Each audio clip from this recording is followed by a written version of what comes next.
السلام علیکم، high viewers and friends, کیسے ہیں آپ سب؟ پہلے آپ یہ آئین آصف کی یہ ویڈیو دیکھیے۔ نمازیں پڑھو، obviously نماز پڑھنی چاہیے، but what can I do when I'm in that moment? connected to that. Yeah, like بولتا ہوں نماز بالکل ہمیں سکون دیتی ہے، بے شک بالکل ایسی بات ہے، اس میں کوئی دو رائے نہیں ہے، بٹ ہر چیز کا سلوشن بھی ہم اس پہ وہ نہیں کر سکتے۔ مطلب اللہ نے ہی ہمیں شعور دیا ہے تو ہمیں اسی شعور کو استعمال کرنا ہے۔ ایک جس اللہ نے ہمیں ایک پرابلم دی ہے تو ایک علاج بھی دیا ہے، انہیں قابل بندہ بنایا ہے۔ کون؟ تھراپسٹ ہو گیا، سائیکالوجسٹ ہو گیا، سائیکیاٹرسٹ ہو گئے، تو ان کے پاس جانا کوئی غلط بات نہیں ہے۔ نعوذ باللہ نعوذ باللہ، مطلب اس بیچارے بچے کے تھاٹس شیئر کریں۔ وہ کہہ رہا ہے کہ پرابلم بھی ہمیں اللہ ہی دیتا ہے، جبکہ اللہ اپنے پیارے بندوں کو آزما رہا ہوتا ہے۔ جب کوئی ہمارے اوپر کوئی مصیبت ٹائپ یا کوئی چیز آتی ہے نا، کوئی پریشانی آتی ہے، تو اس کو ہم یہ نہیں کہتے کہ مصیبت ہے، ہم کہتے ہیں اللہ کی آزمائش ہے، اور اللہ کے بندے جو ہے اس پر صبر کرتے ہیں۔ اللہ تعالیٰ نے قرآن میں سورہ بقرہ میں صاف صاف کہا ہے کہ نماز اور صبر سے مدد حاصل کرو، بٹ ایسا یہ جو باتیں کر رہے ہیں نا، یہ ان لوگوں کو تو پتہ ہی نہیں ہے کہ آپ کے جو خوشیاں ہیں، آپ کی جو غم ہیں اور جو ہے وہ سب جو ہے یہ تو صرف یہ کہہ رہے ہیں کہ ان سب چیزوں کا علاج، اگر آپ کو کوئی ڈپریشن ہو جائے تو ان کا علاج جو ہے وہ سائیکیٹرسٹ کے پاس ہے۔ میں سائنٹسٹ بولنے لگی تھی، سائیکیٹرسٹ کے پاس ہے۔ اور ڈپریشن ہو جائے تو ضروری نہیں ہے کہ ہر چیز کا سلوشن نماز ہی ہو۔ مطلب یہ جو بات انہوں نے کہی ہے تو اس سے ان کی تربیت کا پتہ چلتا ہے کہ ان کے گھرانوں میں انہیں سکھایا ہی نہیں گیا۔ آپ کو دیکھیں تو آپ سب سے پہلی بات میں آپ کو بتاؤں کہ آپ کا عقیدہ کیا ہے۔ آپ کی فرسٹ پریورٹی جو ہے، اگر آپ کی اللہ ہے، ٹھیک ہے، اور آپ کو اللہ کی ذات پر یقین ہے، تو نماز پڑھیں گے، دعا کریں گے، اللہ پر بھروسہ رکھیں گے، تو آپ کے آدھے سے زیادہ مسائل تو ایسے ہی ختم ہو جاتے ہیں۔ اس کے بعد آپ اپنا کام اسٹارٹ کریں، جو آپ نے کرنا ہے وہ کرتے رہیں، لیکن اللہ پہ یقین اور بھروسہ تو رکھیں، توکل تو رکھیں۔ یہ اس 12 سال کی بچی کو ان کے ماں باپ نے جو ہے پیسے کی بھاگ دوڑ میں لگا دی کہ جا بیٹا جا پیسے کما کے آ۔ یہ کہیں سے بھی لگ رہا ہے کہ یہ موصوفہ جو ہے یہ ان کو کسی ڈرامہ میں یہ بہت چھوٹی سی عمر میں جو ہے ماں بننے کا ایکسپیرینس کروا دیا گیا ہے، کہیں ان کے اس طرح کے بولڈ فوٹو شوٹس کروا دیے گئے، کہیں انہیں ایسی ظالم بیٹی دکھایا گیا ہے جو اپنے باپ کے خلاف ہی کھڑی ہو جاتی ہے اور اس کے خلاف سازشیں کرتی ہے۔ مطلب اس طرح کے انہیں رولز دیے گئے ہیں، تو کیا یہ اسکرپٹ پڑھتے نہیں ہیں؟ ان کے پیرنٹس اسکرپٹ پڑھتے نہیں ہیں؟ ان کے علم میں نہیں ہوتا کہ ان کی بیٹی کیا کر رہی ہے؟ ان کو کیا ہوگا؟ ان کے لباس سے دیکھ کے آپ کو لگ نہیں رہا کہ ان کے ماں کی تربیت کیسی ہے، ان کا اخلاق کیسا ہے؟ تو یہ ہمیں بتائیں گی کہ نماز کیا ہے، نماز کیا چیز ہے۔ نماز ایک ذہنی نہیں روحانی سکون بھی ہے، اور نماز اپنے جو ہے بندے کو اللہ پاک سے جوڑتی ہے، اللہ تعالیٰ کا قرب حاصل ہوتا ہے۔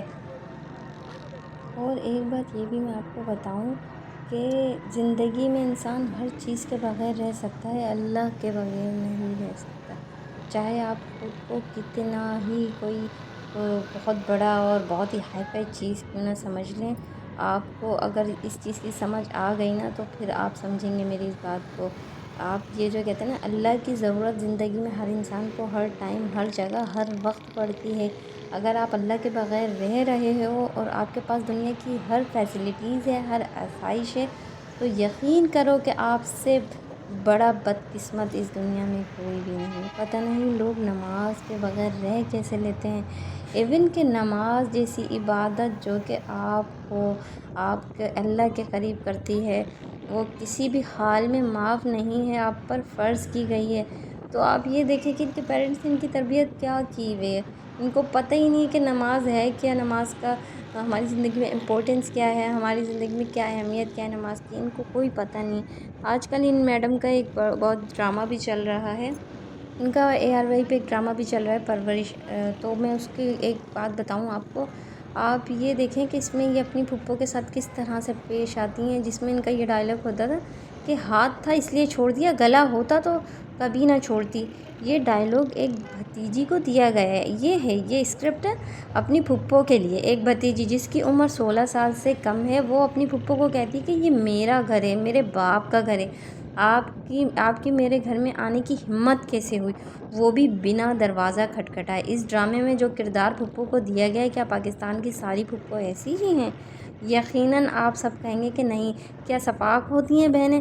کبھی نہیں ہو سکتی۔ جان بوجھ کر ایک کردار دیا گیا ہے، پھر اور ایک جنرل کردار پھپھو کی تذلیل بھی کی جا رہی ہے۔ اور میں آپ کو بتاؤں، 100 میں سے اگر کوئی ایک پھپھو ایسی بھی ہوتی ہے تو کیا اس پر یہ ڈرامہ بنانا چاہیے تھا؟ یا آپ ساری پھپھو کو اس نظر سے دکھائیں گے جو تیور ڈائریکٹر نے اس کمسن لڑکی کے دکھائے ہیں؟ آپ یقین کریں کہ ہم سب تو ڈر گئے ہیں کہ کس صفائی سے ڈھٹائی سے ہمارے کلچر کی، ہماری روایت پر گلا گھونٹا جا رہا ہے۔ تصور کیجئے کہ آپ کی کمسن بیٹی یہ ڈرامہ دیکھتی ہو اور آپ کی بڑی بہن، چھوٹی بہن یعنی اس بچی کی پھپھو اگر کوئی سمجھنے کی غرض سے لفظ کہہ بیٹھی تو کیا وہ بچی اپنی پھپھو کو یہی جواب نہیں دے گی؟ یہ آپ کا گھر نہیں، میرا گھر ہے، میرے باپ کا گھر ہے۔ جس طرح سے وہ آنکھیں دکھاتی ہے، جس ادا سے وہ ان کی تذلیل کرتی ہے، کردار تو ڈرامے میں رہ جائے گا مگر وہ سلوک اپنایا جائے گا کہ بہنیں اپنے ہی باپ کے گھر میں نہیں آ سکیں گی، اپنے بھائی کے گھر کو اپنا گھر نہیں کہہ سکیں گی۔ اس بچی کے والدین سے شکوہ ہے کہ پیسے کے خاطر یہ کس حد تک گر گئے ہیں کہ اتنی سی ایج میں بچی کو اس قسم کے ڈراموں میں انہوں نے پروموٹ کر رہے ہیں، انکریج کر رہے ہیں۔ اور ظالم ڈائریکٹر نے ایسے ایک ڈرامے میں کسی بھی جو ہے کہیں اس کو جو ہے کہیں شادی شدہ بنا دیا ہے، کہیں کیا بنا دیا ہے۔ آپ دیکھیں انسٹاگرام پر اس کے 18 لاکھ سے زیادہ فالوورز ہیں۔ فکر لمحہ پتہ ہے کیا ہے کہ رشتوں کا تقدس جو ہے اس پہ ترس آ رہا ہے۔ جو کردار ڈائریکٹر اس سے کروا رہے ہیں، لاکھوں لوگ وہ کردار حقیقی زندگی میں اپنائیں گے۔